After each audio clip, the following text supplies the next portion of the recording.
Guys, welcome back again to Dave's Dimension. Welcome back again for another video. Welcome back again to the channel where chaos and insanity will always reign supreme. So we're back again for yet another unboxing. This time I did something I said I wasn't going to do it, but I did. I was at a local Walmart and they had these. I looked at them. I said, what the hell? Let me just check to see what the price is. I scanned it. It said $19.98. I said, screw it. Let me grab them. I went for the He-Man Masters of the Universe Revelation figure, He-Man by Mattel. This is from the forthcoming Netflix series. I mean, just the look of him in there and the size, I was like, screw it, I have to get this. So there we are. I grabbed him. Now, if you're an inbox collector, I mean, just take a look at they got the geometrics of this box. We have different angles to display it from. The little hanging card back right here. We have little frames right here to kind of protect it. So I mean, you can just leave them in the box if you guys really want. But you guys know me, I'm not an out-of-box collector. So you know what we're gonna do here? We're gonna crack this buddy open. Now,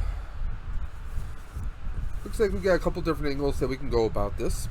Now, before I do that, I always like to show you guys the art. Got a nice little He-Man branding right there. Most powerful man in the universe. Nice little graphic image right of him right there. Now, of course, in this wave, it's featured He-Man, Mossman, Skeletor, and Evil Lyn. I have not picked up Mossman just yet, but let's give you a nice little. Again, we got the same kind of graphic here with the shield and the sword of power, and we got a nice little graphic right there, guys. See if I can get the camera to focus. Maybe not so much. There we go. So, let me give you a quick rundown. He-Man, most powerful man in the universe. Defender of Castle Grayskull. Protector of the planet Eternia. Guardian of the entire universe. There is nobody stronger, faster, or braver than the mighty He-Man. He is quite simply the most powerful man in the universe. Past, present, or future. A vessel for the mysterious power of Grayskull, He-Man inspires the heroes of Eternia to fight the forces of evil. Without He-Man, Eternia and the universe would be doomed. Now, I wonder if this is a little bit of a spoiler. Past, present, and future? Could we get a little bit of time travel going on here? Maybe that's a thing. We don't know. And the fact that he's the vessel for the power of Grayskull begs the question. Because in the show, Skeletor had a power sword, but he doesn't come with one. So, and we know that there is a figure out there, a target called Skelegod. Could this be an ascended version of Skeletor once he gets He-Man's sword and thereby taking over the power and becoming the new vessel for the power of Grayskull, channeling its power for evil? Who knows? That could be the plot point right there. We don't know. We'll find out in like another week or so. So there we are. There you are. Here I am. Let's crack this open. What do you say? I might actually be very careful this time around, guys. There we go. A nice little tape right there. Who knows? I might put him back into the box for display purposes. How crazy would that be? I'm going to give you guys the dual view right there. There we go. Nice little empty box. We'll set that off to the side. Now, I have seen these at a few different Walmarts. One Walmart, it looked like it was punted back and forth between like 20 different kids. So we get a nice little kind of gray scully stone background right there. Very nice detail. No annoying little plastics that we have to cut through to get him open. Of course, we actually have accessories. We have alternate hands that we can give He-Man. Let's pull him right out. He does have some pegs, so we can get him to stand up. Very cool. I happen to have a few pegs here. They are not the right size. We're probably going to need a neck peg for him. But let's take a look at that right there. This actually looks like this can be removed, so we can actually remove his armor here. That's kind of cool right there, guys. Little tab so we can actually push it right through. Here we go. Very easy to take off that armor. So if you want more of a barbarian look without the armor, you can have that right there. We got a nice little gauntlet for his one arm, and just a brace for the other. So there we go. Got a little Conan the Barbarian action going on, or He-Man After Dark, if you will. Giggity. So yeah, I mean, thereby allowing us to take this off and maybe put on to someone else. We get a little bit of fun with that, guys. Now, from the trailers I've seen, it definitely looks like the show is going to be possibly more Tila-centric. I mean, why else would they get Sarah Michelle Gellar to voice the character? She's never really been known for playing bit parts. And there we go, goes right back on. Very easy. Let's take a look at this power sword. Now, when I was in the store, I really couldn't see this too well. But we definitely have a two-tone. We have the gray, and then we have more of a metal look. I was actually thinking, am I going to have to hit this with some spray, some silver spray, a silver metallic to give it more of a look. But I kind of like how it is. As long as this doesn't fade, and we have an actual grip here. Because in the cartoon, he didn't have this kind of a leathered grip on here. So I actually like the detail on here. I like where they're going with this. Is it 100% perfect? No. You can see a little bit of the paint is a little bit aloof. Let's see if I can, probably won't be able to focus that. He gets his shield. And the shield's done pretty well. Now, I almost want to kind of give this the treatment of, put some tape over the orange sections right here and give this more of a silver metallic look to go with the blade. I'm tempted to do that. I may do that, guys. I don't know. I've been playing around with a lot of silver paints. I actually took one of my Gundam stands and gave it the silver metallic look, and that was solid black before, so that can easily be done, but then I'd have to hit it with a nice gloss clear coat for that. So that is the thing we could do. Now, I was talking with a friend of the channel by the name of Rebels, Reptiles, and Games. He actually picked these up before I did, and we both kind of commented that this is almost almost like a NECA style He-Man. I do notice that his right arm is very close to his side, where this one is further out. I'm guessing that's for maybe shield to go on. That could be a thing. And since the hand comes out, and it comes out very easy, guys, we can probably slide this right off. There we go. That's probably how they're doing it, where we get this right on.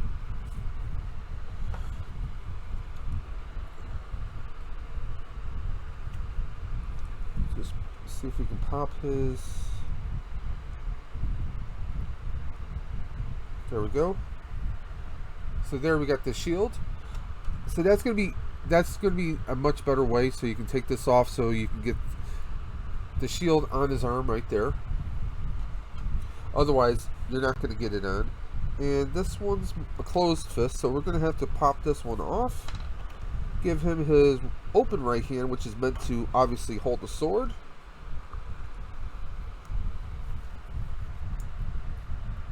And yes, he does perfectly hold up the sword. Well, just about. Let me just reposition that a little bit.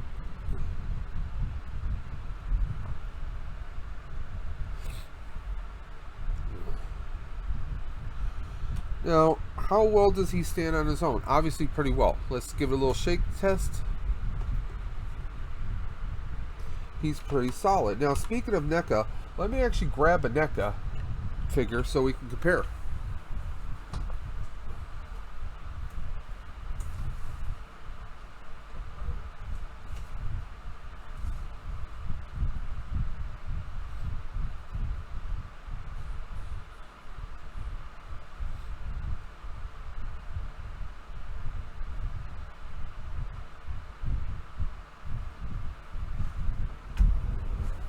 Now I'm grabbing 2 NECA figures. So here we are with Raphael, and he's actually, I'd say he's pretty on par with height-wise. I mean, he's a little taller. Let's move this out of the way. And he's actually on par with Doc. There you go, height-wise. I have He-Man's foot right on the base there. So they're pretty good damn scaling right there, guys. I joked around with Rebel saying that these were NECA scale, but there we go. Yeah, so let me zoom in here. So we have his foot right there. And damn, he's on scale. I mean, obviously this is animated and this is more screen, but there we go. I mean, he's on par. I love the posing on here. I mean, it would be a little good. It would be great if we could just kind of tilt his wrist a little forward, but the way the hinge is, it's not a possibility. And here he is with Leo. So if as far as the Ninja Turtles go, I mean, they weren't really tall. They weren't that tall. So that's on par. That's pretty on par for a teenage turtle versus He-Man, Master of the Universe. That's pretty damn awesome, guys. That is freaking amazing. I mean, here we go. Nice little... We get the emblem. I love that we can take that off. I mean, we can probably put that on other figures, which is going to make it all kinds of fun. Like I said here, I had to take his little gauntlet off. And yes, I am tempted to hit this with some gold. I mean, come on. Maybe brush it with a little bit of gold. I actually have some gold markers I can use. But I'm really tempted to give that more of a metallic look. Same thing with the shield. I love that we got that aluminum look for the more steel look for the blade. But I kind of want something like this to kind of make this pop a little more. What do you guys think? You guys think I should leave it as is? Or do you think I should do a little paint application there? Because I guess if I do a paint application on this, do I do something on here? And it turns into a whole process. But what do you guys think? Do you think the shield could do with a little bit of some silver? Some silver metallic? Or do you think I should leave it as is? I kind of just want to do something to make it pop a little more. Maybe do a little bit of some weathering. I did pick up some paints yesterday for my Gundam project. For my Gundam stands, that is. Some burnt brown ember. I could do maybe a little bit of rust on some of the bolts, some of the knobs right there on the shield itself. What do you guys think? I mean, so far this is amazing figure. And he's got pretty much kind of a, well, I don't want to say Marvel or Hasbro style, but we have the rotating legs right there. Which, again, is, we don't have that on NECA. We have that pretty much on the Marvel figures. Marvels and the Power Rangers. But, I mean, it's pretty good. The legs are not overly loose. We got the ankles, we got a little rotate, pretty much the same kind of mechanism you have on the Hasbro figures, whether it's G.I. Joe, Power Rangers, or even Marvel. We got the same kind of joints right there. I love that the boot actually rotates too. So if we get kind of creative, we could probably do some weird kicks and just some really kind of craziness. You know, if we wanted to do kind of He-Man leaping up through the air, or like jumping really high, kind of Superman-esque, you can kind of do that. So I like that. Let's take a nice close look at the detail right there. The wraps of the boots. Let me just fix his ankle here. I mean, how insane is that, guys? I'm gonna try to, there we go. I mean, look at that. I mean, the detail on him is awesome. Of course, we get more of a cartoon looking He-Man. Let me see if I can get this to focus right. There we go. And He-Man's being voiced by Chris Woods. You might know him from his role in The Vampire Diaries and also as Mon-El on Supergirl. So, I'm perfectly fine and pleased with that. I am a little down on some of the voices they chose. Not down on the actors they chose. But we have the original voice of Skeletor, Alan Oppenheimer. He's only voicing, I believe, Beastman. I would love to have had him come back as Skeletor, but I get it. We can't have that. Most likely because, you know, his age, you know, maybe he can't do, you know, he can't do episode after episode after episode. I get that. But, I mean, he's classic Skeletor. I mean, that's like Netflix recasting someone else other than Peter Cullen to voice Optimus Prime. Oh, did I say that out loud?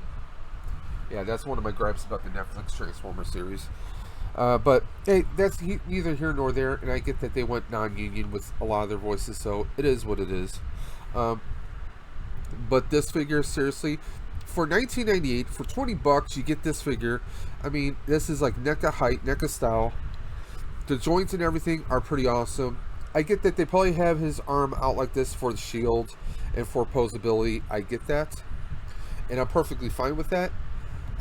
We do get full rotation. You can go 360 on him. You can go kind of Exorcist. Yeah, there you go. You can go kind of weird, creepy Exorcist on him. He used the Spaceballs transporter. His head's on backwards. Now, also, we do get a little bit of rotation back, a little bit of adjustability back and forward. Not much, a little. The head is basically like a 360 swivel. I'm sure he does have a little bit of, he can look down, so we do have that. He can look, that's about as far up as we can get him to look. But there we go. By the power of Grayskull, we have He-Man and Masters of the Universe Revelations. Revelation. I keep saying Revelations. I don't know why. I mean, I love the look of this. Again, his waist right here, the belt or whatever you want to call it, I'm really tempted to kind of hit that with gold so I can make it pop a little more. I mean, for 1998, I mean, you can't go wrong. I was expecting this to be like $30, like any NECA figure out there in the market with all the detail. But I mean, a lot of people are kind of thrown by the look of him. I mean, it's obviously he's done in the animation style of the new show. You know, that's just something we have to accept, guys. But all in all, I think this is a pretty damn fantastic He-Man. I mean, even the knee joints, I mean, there is a slight discoloration between here and here. Now that I'm holding it up on the camera, I can kind of see a little bit. But you know what? I mean, look at that with the Power Ranger figures with Hasbro. I mean, you can't get everything a whole 100%. There's a slight difference in the molded plastic right there. Just, it's a hair difference. I mean, you can kind of see, even holding it back a little bit, you can kind of see. It really depends on your lighting too, so. But all in all, I really love this. Now, in fact, I have my NECA stand that Doc is on, so we're going to take that off. And we're going to see if this fits He-Man's feet. Oh, hell yeah, it does. It does, guys. And we can play around with this. So you can use NECA stands for He-Man. Let's see how well does it hold. There you go, guys. The NECA stands are going to be a go for these He-Man Revelation figures, guys. See that? You know what? I could probably hit this with a little bit of silver or gold. Kind of make it like some kind of like a hovering disc. Maybe see if we can get him to, like he's ready to hit some bad guys, like he's just gliding through. Hey, it's a thing you guys could do. But this is awesome. I was like, I'm not gonna get these. I said, what? Let me just see what the price was. I pull out the phone. I pull up the mobile command unit right here. I pull up the app. I scan it. I was like, son bitch, $19.98. Screw it. I'm gonna have to get it. So I got him. I got Skeletor. I got our boy Skeletor. I'm debating if I want to get I also got Evil Lynn. I'm going to do a review of each of these separately. I'm debating if I want to get Battle Cat, but looking at how awesome he is, I kind of want to get Battle Cat. And from what I've looked on the websites, you can take Battle Cat's armor off, and he looks like Cringer. He looks amazing. And he also, by the way, that's one of the big selling points is 30 points of articulation on these guys. 30 points of articulation. Same for Cringer. So it looks like I'm debating if I want to get him or not. You guys tell me if I should get him or not. Hit me up in the comment section below, and tell me if you guys think I should do a little bit of detailing on this shield or not. Should I hit his belt and his gauntlet with a little bit of gold? And should I or should I not get Cringer? I don't exactly know where I'm going to put him space-wise, but that's never been a problem before. So what do you guys think? Do you guys think I should? Let me know in the comment section below. I want to thank everyone for tuning in to this episode of Dave's Dimension, featuring He-Man from the Netflix series. Also, I wanted you guys to do me a tremendous favor. Go into video description below. Check out our YouTube Warriors. Those are fellow YouTubers who I'm throwing the links to their channels in the description below for you guys to check out. They're amazing people with amazing content. You won't be disappointed. And there we are, guys. Just a nice little quick video in comparison. A review of He-Man from the Netflix series. And this is, again, made by Mattel. And I'm curious to see just how far they take the lines. It's definitely going to be interesting. And I can't wait for the new show. So, until next time, this is Dave from Dave's Dimension saying keep on busting. And I'll catch you guys on the flip side.